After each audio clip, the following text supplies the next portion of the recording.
Bem, hoje nós estamos aqui de volta para falar um pouquinho sobre o fluxo do PMBOK, agora na quinta edição.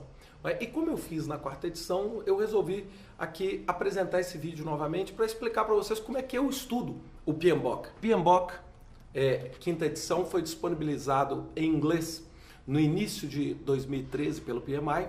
E se vocês observarem, no início de cada capítulo, nós temos ali os famosos processos, né? Os famosos 47 processos no caso do PMBOK quinta edição.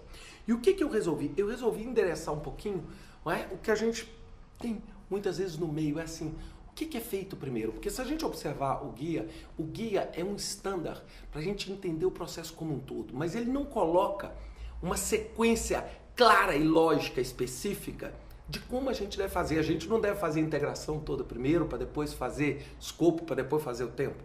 Então eu preparei esse fluxo para exatamente dar uma ideia mais palatável do início, do meio e do fim de um projeto. Então é isso que eu vou estar discutindo com você. Esse ano, o que nós vamos estar produzindo é algo como isso. Não é que é o nosso fluxo, onde cada área vai estar colorida de uma cor, onde nós vamos estar destacando. E se vocês observarem, o que eu fiz? Aqui eu tenho uma espécie de matriz. Se vocês observarem, está um reticulado bem fininho e eu vou usar aqui, eu fiz as impressões que vocês também podem fazer, não é? Você pode cortar e eu montei como se fosse um jogo onde você pode brincar um pouquinho com os processos, né? Então se você estiver aí se preparando para o CAPM, se preparando para a certificação PMP, você pode usar isso para tentar aprender. E eu vou fazer aqui, obviamente, com vocês hoje, esse processo bem rapidamente para explicar o conjunto. É como se eu estivesse dando para vocês aqui uma aula rápida do que é o PMBOK. É claro, isso não substitui o PMBOK, não substitui o entendimento do guia. E para aqueles que não têm o guia, você se tornando membro do PMI, você acessando o site do PMI como membro, você tem não só acesso ao PMBOK, mas você tem acesso também a todos os estándares que o PMI proporciona como benefício para os membros. Então vale a pena você checar lá e ter acesso a essa informação como um todo. Nós estamos falando de um livro bastante denso, com bastante coisa, e aqui nós estamos sem dúvida nenhuma cobrindo um pouquinho a capinha do que é o PMBOK. Então nós vamos falar um pouquinho sobre a iniciação do projeto, depois nós vamos falar sobre o planejamento do projeto, sobre a execução do projeto, e depois nós vamos falar, em paralelo a isso, o monitoramento e o controle e o encerramento do nosso projeto. Então eu queria começar, óbvio, com a iniciação. E um dos primeiros processos que a gente precisa começar é o que eu chamo de desenvolver o termo de abertura do projeto. Desenvolver o termo de abertura do projeto. O que eu fiz aqui? Só para você saber, isso aí é o papelzinho cortado com uma colinha dupla face atrás. Então eu vou desenvolver esse termo de abertura. E o que é desenvolver o termo de abertura? É uma espécie de certidão de nascimento do projeto. Eu vou iniciar o projeto. E é óbvio, para eu iniciar isso, eu preciso ter uma ideia de quem são os principais interessados. E essa já é uma grande novidade do PMBOK, porque o PMBOK criou uma 10ª área de conhecimento, que é o capítulo 13 do PMBOK, que é o gerenciamento das partes interessadas. Então eu vou identificar essas partes, porque, lógico, o meu termo de abertura ele vai estar diretamente relacionado com as partes interessadas no meu projeto. Então eu vou ter que entender quem precisa do que quando eu faço o termo de abertura. E isso é o que eu vou chamar para vocês de iniciação. A iniciação de um projeto.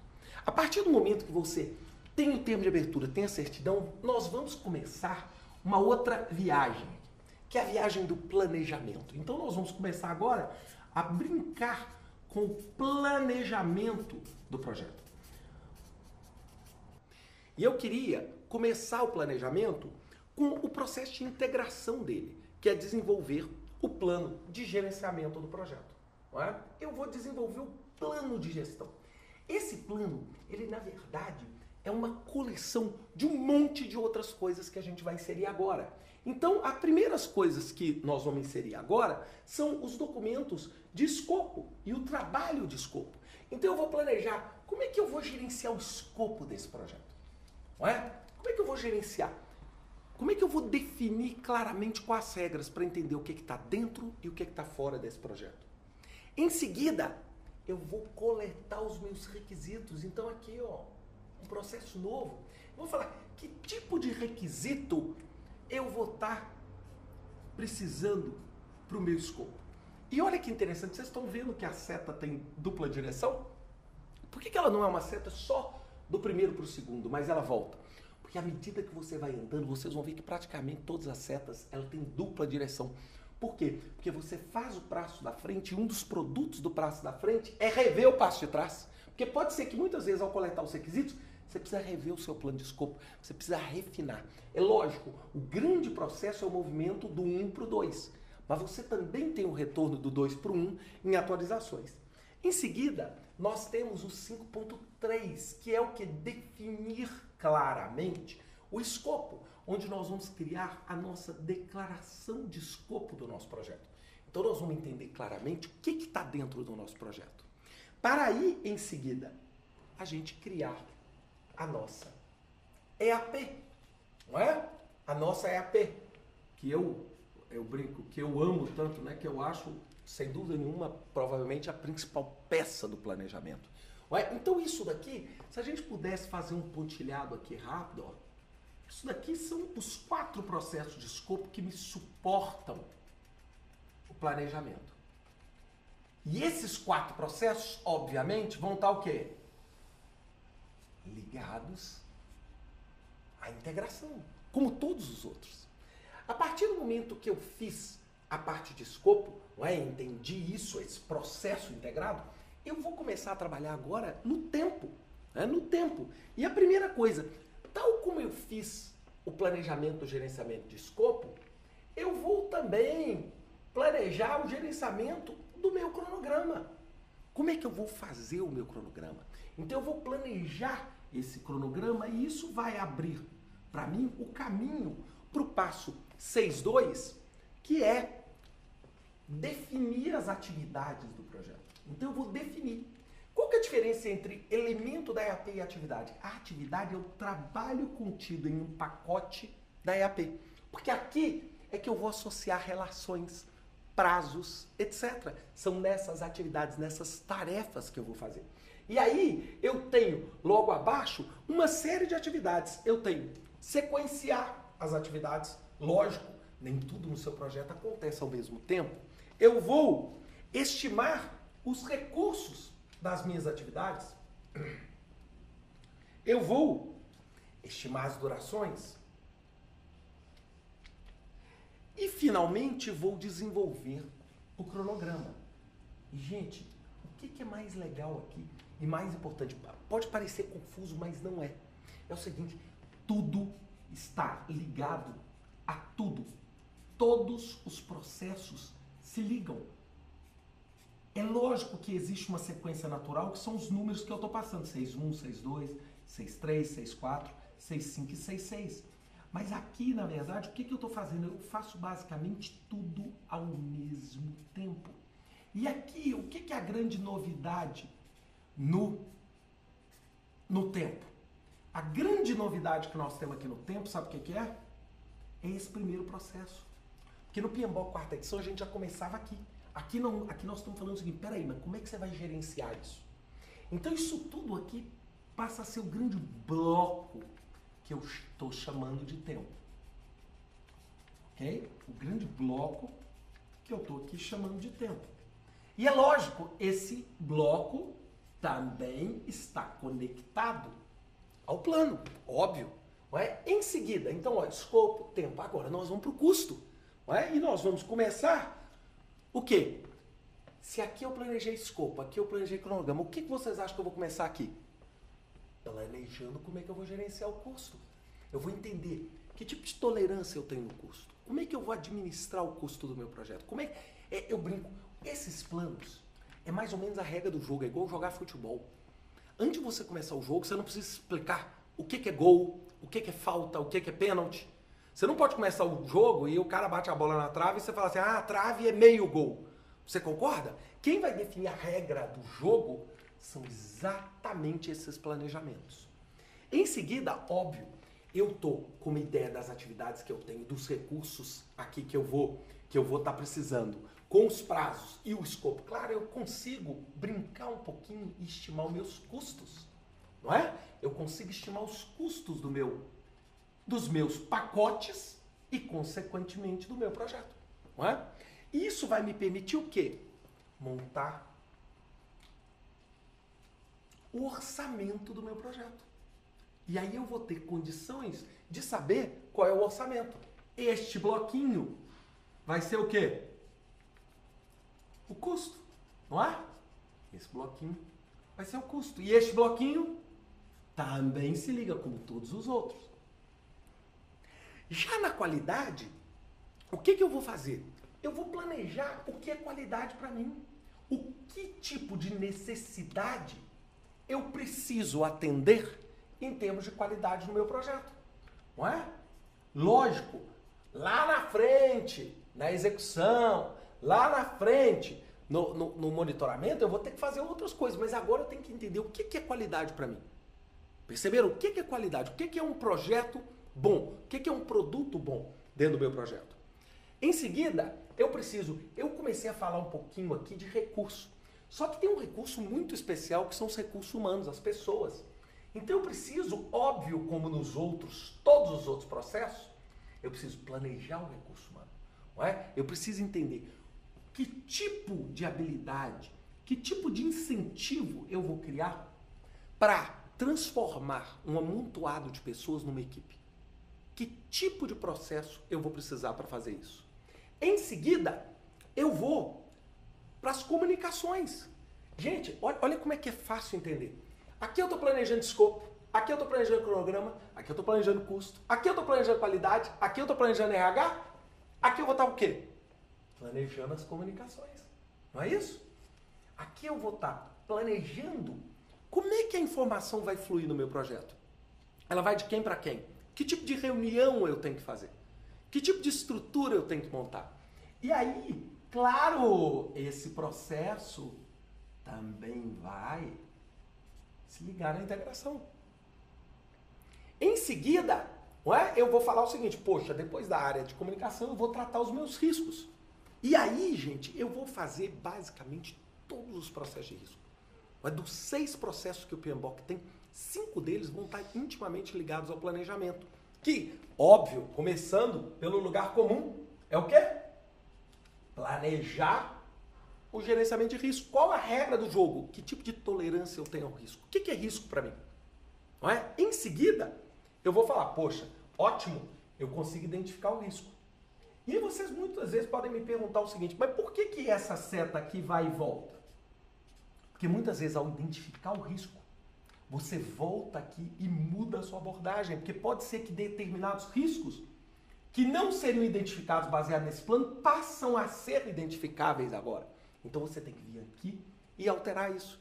Então por isso que as setas, aparentemente, parece confuso, né? Você fala, poxa, mas vai e volta. É sim vai e volta. É sim vai e volta, porque gerenciamento de projeto não é matemática. Então a gente precisa entender que esse processo é dinâmico. A partir do momento que eu identifiquei, eu vou fazer o quê? Eu vou qualificar, eu vou dar uma olhada no seguinte, esse risco é baixo, médio ou alto em termos qualitativos.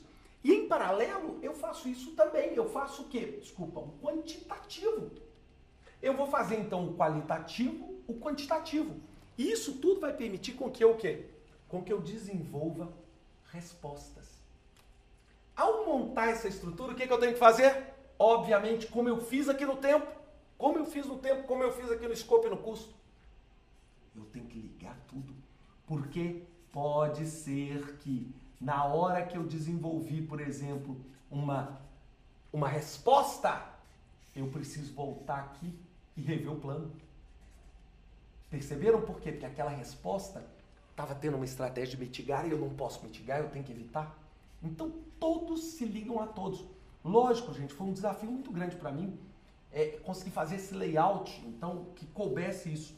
Não é? Mas na verdade nós estamos ligando tudo a tudo.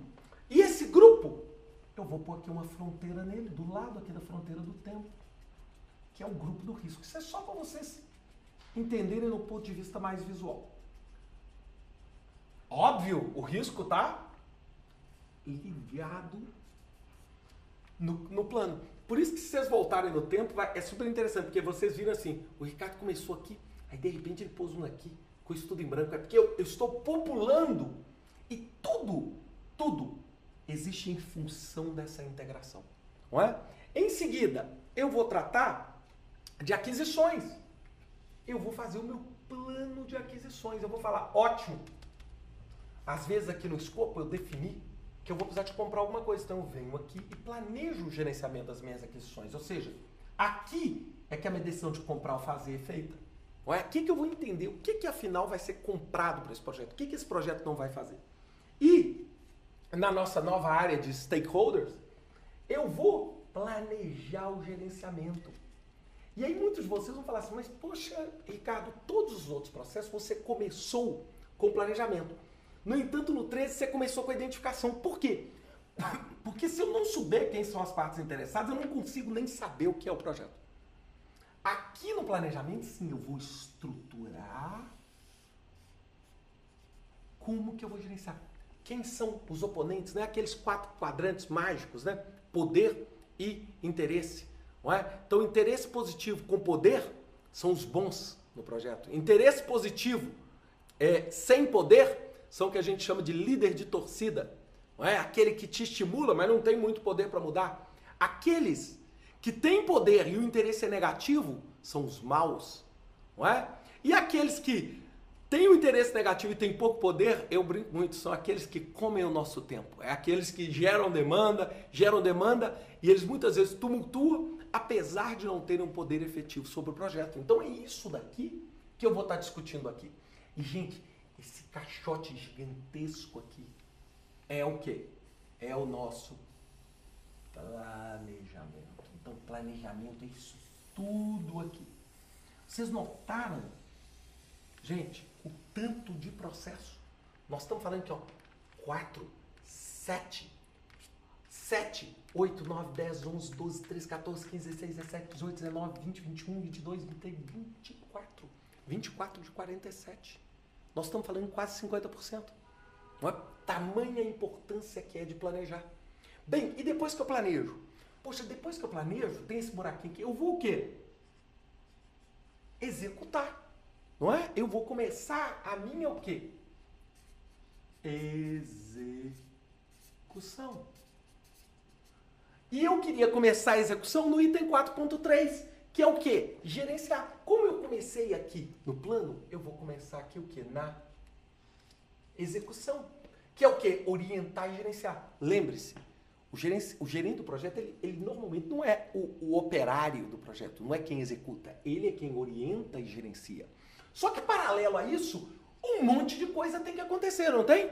Um monte de coisa. A primeira coisa que ele precisa fazer, né, ele ou ela, quando estão gerenciando a execução, é o quê? É garantir o quê? Que a qualidade está sendo observada. É garantir que a qualidade do meu projeto que eu planejei aqui, ó, está acontecendo. Em seguida, vocês lembram que eu falei de recursos humanos? Agora eu vou fazer todo o trabalho que envolve os meus recursos humanos. Então eu vou, primeiro, mobilizar a minha equipe. Mobilizar a minha equipe do projeto. Eu vou falar, poxa, quem vai participar desse projeto? Em seguida, eu vou desenvolver a minha equipe do projeto. Eu adoro exemplificar isso. Desenvolver a equipe do projeto é transformar um grupo de pessoas em um time. Fazer com que 2 pessoas unidas sejam mais do que 2 pessoas. Ou consigam produzir mais. E, finalmente, eu vou gerenciar a minha equipe do projeto. Eu gosto de dar um exemplo. Isso aqui é mais ou menos assim. Isso aqui é mais recursos humanos. Isso aqui é mais departamento de pessoal. Né? Assim, se a gente puder. Esses são os 3 processos que a gente vai fazer o tempo todo quando a gente for tratar de quê? De recursos humanos na execução. E é óbvio. O que vocês vão prever? Que isso aqui está ligado aonde? À integração de novo. Não é isso? A integração de novo. Paralelo a isso, o que eu preciso fazer? Eu preciso gerenciar as comunicações. Olha só, se aqui eu planejei as comunicações, aqui eu preciso gerenciar elas. Eu preciso emitir os relatórios, fazer as reuniões, fazer as intervenções. Concordam? Fazer a minha reunião de diretoria do projeto. Então eu preciso garantir. Não é simplesmente executar o projeto. Em seguida, gente, eu tenho que fazer o quê? Eu tenho que garantir que aquele plano de aquisições que eu fiz aqui vai ser conduzido de uma forma adequada. Então é aqui que eu vou comprar, é aqui que eu vou administrar essa compra, é aqui que eu vou escolher quem vai ser o meu fornecedor. Tem fornecedor potencial para isso? E em seguida, eu vou gerenciar o engajamento das partes interessadas. Vocês concordam que aqui eu comecei a identificar quem é quem? Aqui eu preciso gerenciar isso. É aqui que eu vou produzir atividade de comunicação para garantir que as partes interessadas estejam engajadas. Muitas vezes isso vai gerar um processo de comunicação. Vai ser um processo de comunicação. Muitas vezes, um processo de qualidade vai influenciar o engajamento dos interessados. Tem que garantir isso. Isso tudo vai fazer a caixa execução. Agora, o que pode acontecer aqui? Hein, gente? Da execução podem acontecer duas coisas. Eu posso voltar e ter que replanejar alguma coisa e eu posso descer aqui para baixo e falar, poxa, agora eu tenho que monitorar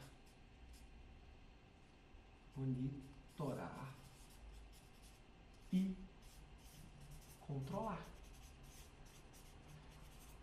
E óbvio, para ficar simples também esse conjunto de monitoramento, eu vou começar onde? Eu vou começar nos processos de integração, que é monitorar e controlar o trabalho do projeto e também garantir o controle integrado das mudanças, que são dois processos simbióticos que acontecem na integração. Esse daqui, gente, olha só, eu gosto muito de dar um exemplo aqui rápido para vocês perceberem. Qual que é a diferença entre um e outro? Eu estou monitorando o trabalho do projeto. Eu estou verificando dia a dia, hora a hora, o que está acontecendo. De tempos em tempos, eu preciso ver como é que meu projeto está indo. Eu gosto de dar um exemplo assim. Imagina o paciente no CTI. O paciente no CTI está sendo monitorado constantemente. Mas 1, 2, 3 vezes por dia, o que faz? A junta médica vai lá, avalia aquele paciente e vê. O paciente está indo bem ou está indo mal? Isto é exatamente o passo 4.5. Agora, para fazer isso, um monte de coisa tem que acontecer em paralelo. E aí, como é que essas coisas acontecem? Primeiro, eu valido e controlo o escopo. Vocês concordam que quando as coisas estão andando, eu tenho que evitar com que as pessoas cresçam o escopo, alterem o escopo, porque olha só, aqui, ó, eu defini o escopo, detalhei isso na EAP. Aqui eu preciso ter certeza, o escopo está sendo atingido? Está sendo controlado? Teve mudança no escopo? Que tipo de mudança e como eu gerenciei essas mudanças? Perceberam? E aí, em seguida, eu preciso também fazer um controle do meu cronograma. E eu preciso garantir que esse controle do meu cronograma, assim como o meu controle do escopo, estejam o quê? Ligados e integrados. É claro, se eu estou controlando o escopo e estou controlando o tempo, o que eu preciso também? Óbvio, controlar o quê? Os custos do meu projeto. Eu preciso controlar e garantir que o custo que eu defini, estimei e orçamentei aqui estejam sendo entregues. Lembre, isso e isso estão acontecendo praticamente juntos, ok? Praticamente juntos. Então é muito importante que a gente entenda esse vínculo. Além disso, eu preciso, óbvio, se eu estou controlando o tempo, se eu estou controlando o escopo, se eu estou controlando o custo, eu tenho que, obviamente, controlar a qualidade. Aqui eu vou usar aquelas ferramentas da qualidade, não é? Para garantir que, poxa, a qualidade que eu planejei, tá? E que eu estou garantindo aqui, ela está sendo controlada. Se alguma coisa acontecer, eu tenho como alterar.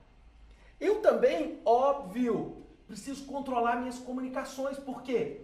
Porque eu não planejei aqui um processo de comunicação, não estou executando ele aqui. O que eu preciso fazer? Eu preciso ter certeza de que aquele relatório está efetivo, de que aquela reunião funciona, porque pode ser que o quê, gente? Que aqui me gere uma demanda para voltar para cá, ó, e replanejar o projeto. Pode ser que o relatório que eu criei e bolei aqui, e que eu estou entregando aqui, não esteja atendendo a necessidade daquela parte interessada que eu tenho que gerenciar. Olha que legal, é tudo junto. Eu brinco, é um quebra-cabeça onde a gente integra tudo. Em seguida, eu vou controlar meus riscos. Eu vou garantir o quê? Que eu estou correndo o nível de risco aceitável, que eu estou implementando as medidas, que a resposta que eu planejei aqui está sendo realmente efetivada aqui. Além disso, o que eu preciso fazer, gente? Eu preciso controlar minhas aquisições. Então, olha só que legal. Se você estivesse memorizando, vocês estão vendo a palavra controlar, controlar, controlar, controlar, controlar, controlar, controlar, controlar, controlar. Tirando aqui, poxa, né? O resto tudo é controle. E é óbvio, assim como eu controlo a integração e integro, eu vou ter que controlar o quê? O engajamento. Que olha só, pessoal, imagina que eu fiz uma análise, imagina que eu estou gerenciando, imagina que de repente nesse processo aqui, um forte aliado vira um forte inimigo, ou eu perco um forte aliado. Eu preciso rapidamente jogar isso dentro do controle integrado das mudanças, e pode ser que isso venha aqui e faça com que eu altere o cronograma, porque aquele interessado agora exerce poder. Por exemplo, dentro do meu projeto, tem uma capacidade de influir. Isso tudo aqui, ó, vamos cercar. É o monitoramento e controle do meu projeto. E outra coisa, esse monitoramento, ele devolve para o planejamento, mas ele também, pessoal, ó, devolve para a execução. Então ele devolve também para a execução. E depois que isso tudo que o monitoramento detecta, acabou. Ah, acabou? Aí eu venho para cá. Aí eu vou para o encerramento. Aí eu vou o quê? Encerrar. Basicamente, o meu encerramento vai ser o quê? Encerrar a fase, aquela fase, por exemplo, se eu estiver usando planejamento em ondas sucessivas, etc., ou encerrar o projeto, que vai envolver um monte de coisa, um monte de desmobilizações, etc. E uma que o PMBOK resolveu dar de destaque é o encerramento do processo de aquisição. Porque aqui, muitas vezes, é uma obrigação legal, é uma obrigação contratual. Então você o quê? Encerra aqui e faz esses dois processos. O que o PMBOK quis destacar a aquisição? Porque muitas vezes tem vários processos legais, contratuais que envolvem aqui. Aqui eu estou encerrando, desmobilizando a equipe, eu estou pegando as aprovações finais e com isso eu vou encerrar o meu projeto. Se vocês contarem, nós temos aqui 47 caixinhas. E o que eu fiz aqui nesses minutos foi exatamente o fluxo.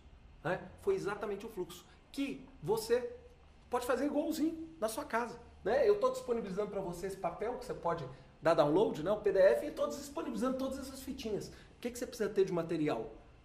Esses papéis. Cola e vontade de fazer. Não é? Espero que vocês tenham gostado, não é? E espero que vocês possam fazer um bom uso, não é? desse processo que é tão útil para fazer as empresas administrarem melhor os projetos. Obrigado.